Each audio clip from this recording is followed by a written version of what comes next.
గవర్నమెంట్కి ట్యాక్స్ ఎగ్గొడుతున్నారు ఈ రోజున. దాని మీద నాట్ టు బీ సోల్డ్ అని రాస్తారు. ఫ్రీ అంటే జనాలకు అర్థమైపోద్దని. నాట్ టు బీ సోల్డ్ అన్న ఫ్రీ అని ఒకటే. నాట్ టు బీ సోల్డ్ అని ఎందుకు రాస్తారో తెలుసా? కమర్షియల్ ట్యాక్స్ వస్తే, జిఎస్టీ వాడు వస్తే, ఇది అమ్మట్లేదు సార్ ఫ్రీ అని చెప్పడానికి. కానీ మీకు అమ్ముతారు. 40 రూపాయల ఆయిల్ 100 రూపాయలకి అమ్ముతారు. 20 రూపాయల ఆయిల్ 55 రూపాయలకి అమ్ముతారు.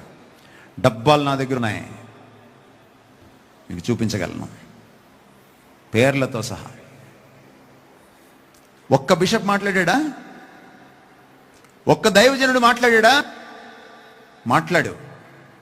రేపు మీ సంఘానికి ఎసరు వస్తుందే అప్పుడు మళ్ళీ మాట్లాడతారు మీరు. కానీ ప్రభువుకి ఎసరు వస్తే మాట్లాడరు మీరు. My friend, I want to tell you today, yoke bearing is not a commercial idea.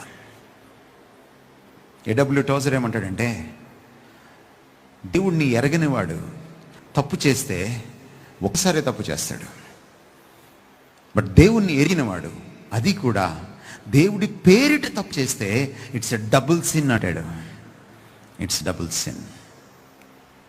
ఇది వ్యభిచారం కంటే పాపం, ఇది దొంగతనం కంటే పాపం, ఇది మోసం చేయడం కంటే పాపం, ఇది నరహత్య కంటే పాపం.